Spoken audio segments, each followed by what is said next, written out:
जय गुरुदेव। सभी साधकों का मैं स्वागत करता हूँ।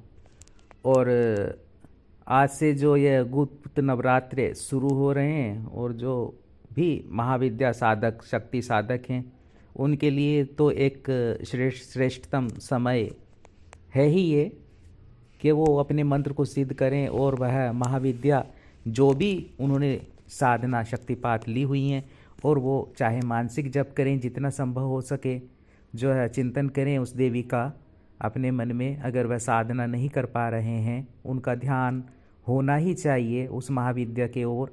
और अगर पॉसिबल है कि वह साधना करें, सामग्री है उनके पास में और एक प्रॉपर व्यवस्था है, तो वो अपना जो है पूजा रूम में बैठ कर के या जैसे भी संभव हो साधना जो है वह अनुष्ठान इन नवरात्रि में निश्चित रूप से साधकों को करना चाहिए, क्योंकि दसों महाविद्याएं पूर्ण रूप से जागृत अवस्था में होती हैं।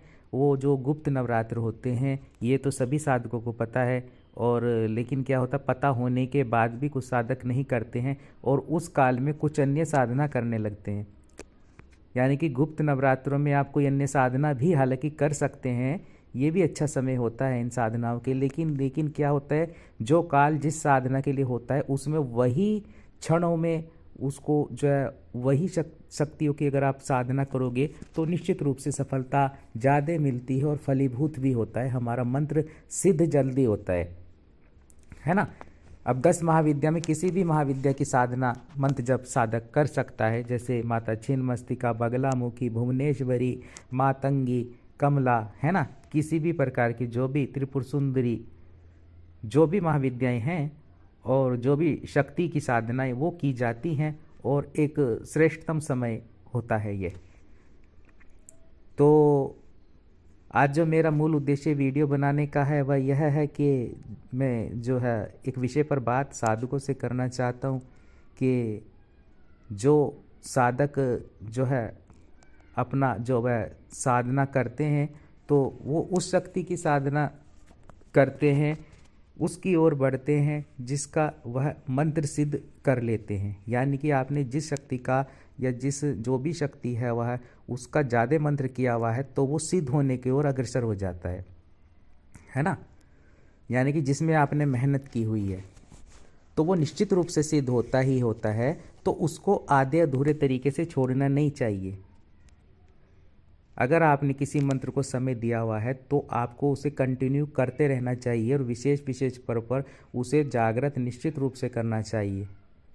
चाहे वह सूर्य ग्रहण हो गया, चाहे वह चंद्र ग्रहण हुआ, चाहे वह गुप्त नवरात्रि में शक्ति साधना के लिए जो 10 महाविद्या मंत्र साधना विधान होते हैं उनको करना। तो ये जो पर्व आते रहते हैं इन पर जो भी आते हैं इन पर विशेष विशेष क्रम अनुसार अपने मंत्रों को जागृत करते रहना है। यानी कि धार लगाते रहना है। जैसे आप हथियार रख दोगे जो उनमें जो है जंग लग जाता है रखे रखे, यानी कि वे किसी काम के नहीं होते हैं। तो वैसे ही ये महाविद्याओं की आपने दीक्षा ली हुई है और ये हथियार तो हैं आपके पास में, लेकिन अगर आप इनको समय समय पर जागृत नहीं करोगे तो ये धीरे धीरे प्रभाव इनका कम होने लगता है। तो उस प्रभाव को जल्दी से उन सफलताओं को प्राप्त करने के लिए ही साधना की जाती है और विशेष टाइम पर साधना लाभप्रद होती ही है। हालांकि वह शक्ति आपके शरीर के अंदर स्थापित कर दी है गुरु ने शक्तिपात के माध्यम से, है ना, वो अब कहीं नहीं जाएगी। लेकिन क्या हो, अगर आपके मन में है इच्छाओं को पूर्ण करना अपना जल्दी, तो आपको जो है समय समय पर कोशिश करनी चाहिए। मंत्र जब भी हो, साधनाएं भी हो जाएं तो और ज़्यादा अच्छा रहता है।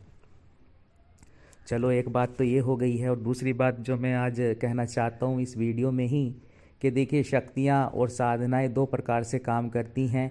एक विधान होता है शक्तियों को सिद्ध करने का मंत्र द्वारा, भोग द्वारा, पूर्ण विधान, चाहे वह भैरव साधना हो, चाहे वह जो है वह योगिनी हो, महाविद्या हो, तो इनमें यह प्रक्रियाएं जो है वह अपनाई जाती हैं। और दूसरा जो विधान होता है, एक विधान होता है कृपा प्राप्त कर लेना। अब जो एक विधान उस शक्ति की कृपा प्राप्त कर लेना उसकी सेवा करके, है ना, तो 2 तरीके से साधनाएं सिद्ध की जाती हैं। अब वो जो सेवा वाला तरीका है, कृपा प्राप्त करने वाला तरीका है ना, उसके द्वारा भी आप सिद्धि प्राप्त कर सकते हैं। तो वो तरीका, वह ज्ञान जो वह गुरु आपको दे और आप उनसे लें तो ये भी आवश्यक हो जाता है। तो मैं उसी के विषय में आपको बता रहा हूँ कि जैसे कि साधनाएं भी होती हैं। अब कुछ जैसे शक्तियाँ होती हैं, जैसे कुछ शक्ति हैं वरुण देव हो गए, ख्वाजा जी भी हो गए, है ना, और चाहे वह कोई यक्षिणी भी है और कोई प्रेत है। तो ये जो शक्तियाँ होती हैं इनकी जो साधना होती है आप बिना मंत्र के भी कर सकते हो। बिना मंत्र से मेरा तात्पर्य है केवल आपको भोग देना है उनको और उस स्थान पर जा कर के देना है जहाँ इनका वास होता है। जैसे कि वरुण देव जो ख्वाजा जी होते हैं उनका स्थान होता है कहाँ होता है, वो दो प्रकार से कृपा प्राप्त हो जाती है। इनका स्थान होता है बहता पानी, स्वच्छ निर्मल बहता पानी, जहाँ शक्तियाँ जो है तीक्ष्ण तीव्र गति से कार्य करती हैं इनकी। आप वहाँ भोग दोगे, उनकी कृपा आपको सीधी सीधी ख्वाजा जी की प्राप्त होती है। और जो है ये 41 दिन तक लगातार चलता है, क्रम जो चलता है, ठीक है ना। इसमें एक विधान है मंत्र जप का, साथ में भोग का जो ख्वाजा जी की साधना है, और दूसरा इसमें विधान होता है केवल भोग दे देने का। केवल उनका नाम स्मरण करो और बहते पानी में भोग दो, 41 दिन लगातार करो। जो 41वें दिन आपसे वे स्वयं पूछते हैं कि आपकी इच्छा क्या है, ठीक है। और आप उनसे वचन भी ले सकते हैं, वो आपको वचन भी दे देती है शक्ति। और जो है वह फिर उसके माध्यम से आप दूसरों लोगों के कार्य संपन्न कर सकते हो। किसी भी प्रकार के षटकर्म जो है ख्वाजा जी की जो है उपासना करके जो है सिद्धि प्राप्त कर लेने के बाद कर सकते हो आप। और फिर आपको वही भोग देना है और ख्वाजा जी के नाम से उस बहते जल में, और फिर वे आपकी जो है वह उस बड़े से बड़े संकट को, विपदा को जो है टाल सकते हैं आपके ऊपर से, और जो है वह निवारण आपकी समस्याओं का जो है समाधान कर सकते हैं। और आप दूसरों के कार्य भी कर सकते हैं। कहने का मतलब है दरबार के द्वारा, और ये दरबार से जुड़ी ही कुछ सिद्धियाँ मैं बता रहा हूँ आपको कि कार्य कैसे करती हैं शक्तियाँ, है ना। तो सबसे पहली जो शक्ति है वो ख्वाजा जी की बताई है। दो प्रकार से साधना होती है, एक मंत्र और भोग द्वारा दोनों ही क्रियाएं चलती हैं, और दूसरा विधान इसका जो होता है केवल भोग द्वारा, केवल उनका स्मरण करके भोग डालना, 41 दिन प्रवाहित करना है, उनको अर्पण करना है बहते जल में, निर्मल जल में, है ना। तो फिर जो है वह सिद्धि प्राप्त होती है, इस माध्यम से भी हो जाती है। और मैं प्रत्यक्ष अनुभव वाली बात वाली बता रहा हूँ, ये प्रत्यक्षीकरण वाली साधना बता रहा हूँ। पूर्ण रूप से शक्ति आपको स्वप्न में भी आएगी और वैसे भी आपसे वार्तालाप करेगी और कनेक्शन जुड़ जाएगा। स्ट्रॉन्ग तरीके से आप एक शक्ति, पावरफुल शक्ति प्राप्त कर लोगे। जिनके अधीन जो चलती हैं, परियां चलती हैं, जिन जिन्नात चलते हैं, प्रेत चलते हैं, चुड़ैलें चलती हैं, यक्षिणियाँ भी चलती हैं। और इस साधना के करने के बाद में जो ख्वाजा जी की साधना बता रहा हूँ, है ना, क्योंकि जो दूसरा विधान है इसका पानी में खड़े होकर किया जाता है 41 दिन तक मंत्र जप, या जल के किनारे बैठ कर के, वो हार्ड है, उसमें साधक की ज़्यादा परीक्षाएं हो जाती हैं ठीक है ना, उसमें ज़्यादा परीक्षा होती हैं। लेकिन ये जो दूसरा विधान बता रहा हूँ ये थोड़ा नॉर्मल विधान है। तो इतनी पावरफुल साधना ख्वाजा जी की भी साधना है, जिनके नाम अलग अलग हैं। देखिए ये जो जातियाँ होती हैं तो हमने नहीं बनाई हैं, किसी ने हिंदू, मुस्लिम और अलग अलग नामों से जाना जाता है, लेकिन शक्ति का रूप एक ही होता है। अब जैसे ख्वाजा जी हैं, उनको मुस्लिम लोग ख्वाजा जी बोलते हैं, जैसे मैं उन्हें बोल रहा हूँ, ख्वाजा पीर भी बोल सकते हो आप। और हिंदू जो है वरुण देव के नाम से भी बोल सकते हो उनको, बहते जल के जो बादशाह होते हैं, देवता होते हैं और समझ शक्तियों के लिए जो कार्य करते हैं, उनका मंत्र जप, उनका पूजन विधान का जो उन तक पहुंचाने का कार्य करते हैं, ख्वाजा जी ही करते हैं, यानी कि जल के देवता करते हैं, है ना। कि जो साधना की हमने वो प्रवाहित कर देना उस सामग्री को, और वो कार्य कौन करता है फिर, वो तो ये देवता ही करते हैं ना। तो इनके बिना कार्य चलते नहीं है और इनके बिना सफलता नहीं मिलती है। यक्षिणी साधना में भी सफलता इसीलिए साधकों को नहीं मिलती है, योगिनी साधना में भी सफलता इसलिए नहीं मिलती है, यहाँ तक कि महाविद्या साधना में भी नहीं मिल पाती है ज़्यादा। वो क्या कारण होता है, क्योंकि जब आप ख्वाजा जी की जिसने सिद्धि प्राप्त की हुई हो उसके द्वारा जब वह जो है वो भोग क्रिया जो नित्य चलती है साधनाओं में, जैसे मैं कहता हूँ, है ना, तो वो साधक करते नहीं है या करवाते नहीं है, तो फिर वो लाभ भी प्राप्त नहीं हो पाता उन्हें साधनाओं में, इसलिए असफलता भी जल्दी मिल जाती है साधनाओं में, सफलता कम मिलती है। तो क्या होता है कि जैसे मैं इसलिए कहता हूँ कि गुरु का जो है ज्ञान, बातें उनका जो है साधक को समझनी चाहिए। और साधना का क्षेत्र बहुत बड़ा है, बहुत बड़ा है, और बहुत भटकने के बाद ये चीज़ें प्राप्त होती हैं। और ये ज़रूरी नहीं है कि एक ही जगह से प्राप्त हो जाएंगी। कभी कभी क्या होता है, भटकना पड़ता है, जगह जगह भटकना पड़ता है, जगह जगह जिसके पास कुछ है उससे प्राप्त करना पड़ता है ना। जैसे सदगुरुदेव निखिलेश्वरानंद जी भी जगह जगह उन्होंने जो है वह ऋषि मुनियों से मिले, तपस्या से मिले, किसी से उन्होंने जो है वह महातारा की साधना विधि प्राप्त की, कहीं से उन्होंने जो है वह जीवन काल में भी अपने जो है वह अलग अलग बगलामुखी साधना प्राप्त की। तो अलग अलग ऋषि मुनियों से मिले, वार्तालाप की, उनके सानिध्य में रहे, उनकी सेवा भी की, और फिर जाके वो सिद्धि, वो ज्ञान उनको प्राप्त हुआ, वो उन्होंने अपने शिष्यों को भी दिया। तो भटकना तो पड़ता है ना, हर जगह भटकना पड़ता है। चीज़ें ऐसी नहीं है कि मिल जाएंगी, सब कुछ एक जगह से ही मिल जाए, सब कुछ मिल जाए। तो जहाँ से प्राप्त हो रहा है वहाँ से हमको ज्ञान अगर मिल रहा है तो लेना चाहिए और प्रयास करना चाहिए, है ना। जितना मेहनत करेंगे उतना मिलता है। तो जैसे मैं इस साधना के विषय में बता रहा हूँ कि ये साधना आपके रास्ते खोल देती है, आपके बंधनों को खोल देती है। इतनी पावरफुल साधना है ख्वाजा जी की जो साधना है, वो कोई छोटी साधना नहीं है। और हम छोटा समझ लेते हैं, हम सोचते हैं छोटी शक्ति। जैसे मैं कह रहा हूँ कि इनके अधीन कौन कौन सी शक्तियाँ आती हैं। अगर फिर आप वो साधना करते हो, अगर इनकी साधना कर ली तो तेज़ी से कनेक्शन जुड़ जाता है, वो शक्ति स्वयं आपके पास में संपर्क में आने के लिए आतुर हो जाती है। जब आप इतनी स्ट्रॉन्ग साधना, ख्वाजा जी की साधना अगर कोई साधक कर लेता है फिर चाहे वह यक्षिणी हो, चाहे वह परी हो, चाहे वह जिन हो, चाहे वह यक्षिणी हो, वो समस्त शक्तियाँ उससे अटैच होना चाहती हैं, जुड़ना चाहती हैं उस साधक से, है ना। जब आप गुहार लगा देते हो, जब आप अरदास लगा देते हो, इतनी पावरफुल शक्ति के पास में उनका आशीर्वाद आपके पास प्राप्त होता है, तो चीज़ें उसके अनुकूल होना शुरू हो जाती हैं फिर साधक के। तो साधनाएं बहुत हैं और दुर्लभ ऐसी ऐसी साधनाएं, और उनका पूर्ण विधान जैसे मैंने कहा कि केवल भोग द्वारा और मंत्र द्वारा दोनों ही प्रकार से साधना सिद्ध की जा सकती हैं। और कुछ जैसे मैंने कहा कुछ प्रेत साधनाएं भी ऐसी हैं कि जिनको केवल भोग देना पड़ता है जा करके, है ना, और आप उनमें सफलता प्राप्त कर सकते हो, उसमें कोई मंत्र जब भी नहीं करना पड़ता। ऐसे ऐसे भी विधान है। ये सेवा के विधान बता रहा हूँ मैं, दो तरीके होते हैं। ये सेवा वाले कि आप उनकी सेवा कर रहे हो, उनको भोग दे रहे हो, सेवा कर रहे हो, ध्यान रख रहे हो उनका, तो फिर वे तेज़ी से प्रसन्न हो जाती हैं। उसमें ये ज़रूरी नहीं है कि मंत्र जप कर रहे हो, माला फेर रहे हो, उसमें ये ज़रूरी नहीं होता है जो दूसरा वाला विधान है।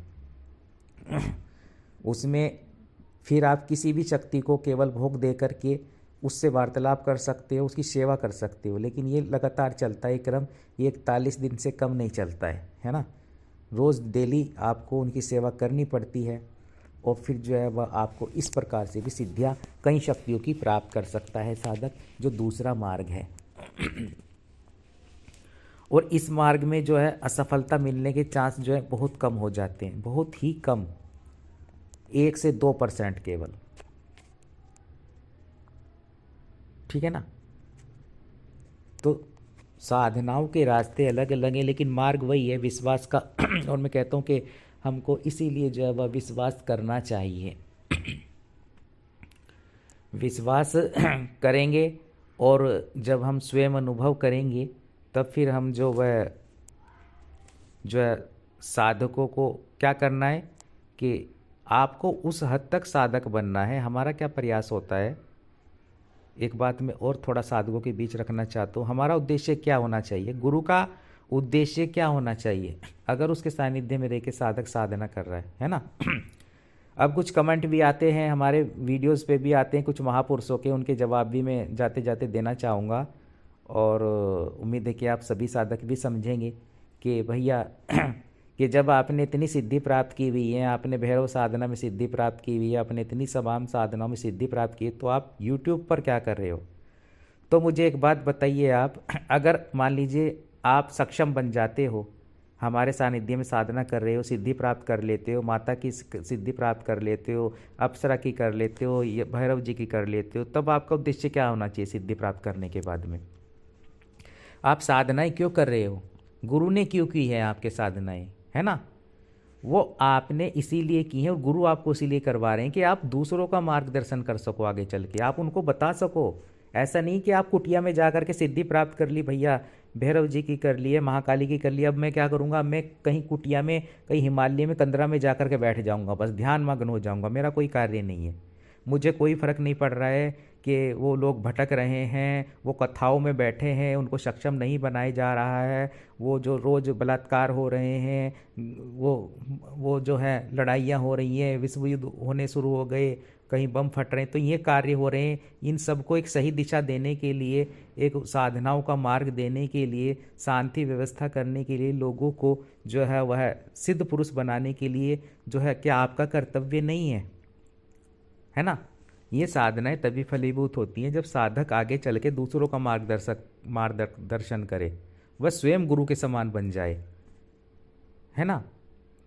हजारों लोग हैं जिन्हें आवश्यकता है आपकी, और वैसे ही मैं कह रहा हूँ कि आप बुज़दिल नहीं हो कि जा कर के कहीं कंदराओं में बैठ जाओगे। सदगुरुदेव ने भी ऐसा नहीं किया, सदगुरुदेव निखिल ने भी ऐसा नहीं किया है। उन्होंने तमाम सिद्धियां प्राप्त की हैं, चारों जगह जगह भटक भटक करके उन्होंने वह ज्ञान प्राप्त किया, वह सिद्धि प्राप्त की, मेहनत की, उसके बाद में वह समस्त शिष्यों को बीच आए और उनको वह ज्ञान दिया। ठीक है ना? वो क्यों दिया है? और उनके कई शिष्य गुरु पद पर बैठे हुए हैं, वो भी ज्ञान दे रहे हैं, ऐसी बात नहीं है, वो निखिल नाम से ज्ञान दे रहे हैं, वो लोगों को जागृत कर रहे हैं, दीक्षा भी दे रहे हैं, है ना? तो उन महापुरुष को जो है मेरे ख्याल से जो ऐसे ऐसे विचार रखते हैं, जवाब मिल गया होगा कि भाई आपका जो है वह साधना करने का उद्देश्य होना चाहिए जन कल्याण, खुद के लिए कर नहीं है, खुद के लिए नहीं है।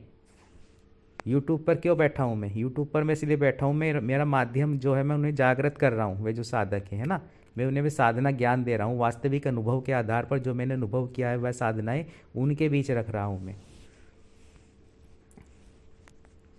वरना मुझे क्या फ़र्क पड़ता है, मैं जा कर के बैठ जाऊं, है ना? मैंने जो प्राप्त कर लिया है, लेकिन जो सामने वो जो मैंने प्राप्त किया वो मेरे साधक भी तो प्राप्त करें, है ना? मेरा उद्देश्य तो ये होना चाहिए ना, जो मेरे शिष्य हैं या जो मेरे मार्गदर्शन में जो है वह जो है साधनाएं संपन्न कर रहे हैं, तो वही आपका प्रयास होना चाहिए। और सिद्धाश्रम मार्ग चैनल का एक उद्देश्य भी यही है कि वह आपको जो है पूर्ण सक्षम साधक बनाए और आप दूसरों के भी मार्गदर्शन कर सकें, वह सिद्धि प्राप्त करके, तब उन सिद्धियों का लाभ है, वरना वैसे उन सिद्धियों का कोई लाभ नहीं है जो आप करते हो, कोई लाभ नहीं है फिर महाकाली का, कोई लाभ नहीं होगा फिर भैरव जी का, अगर आप दूसरों के मार्गदर्शन ना कर सको उससे, है ना? वो किसी भी माध्यम से करो आप, चाहे आप आपके दरबार खोलो, चाहे आप उनके यूट्यूब के माध्यम से उनको करो, अगर आप नहीं आना चाह रहे हो, है ना, आपके पास समय नहीं है इतना, आप साधना कर रहे हो कि आप दरबार खोल सको, तो आप मेरी तरह यूट्यूब के माध्यम से भी उनका जो है मार्गदर्शन कर सके हो, उन साधना विधान दे सकते हो, है ना? तो फिर तरीके अलग अलग हैं, लेकिन वो जो उद्देश्य है वह यही है, लोगों को जागरूक करना, वास्तविकता साधनाओं से उनको बताना। तो खैर वीडियो ज़्यादा लंबा हो जाएगा और आज के लिए इतना ही। जय गुरुदेव।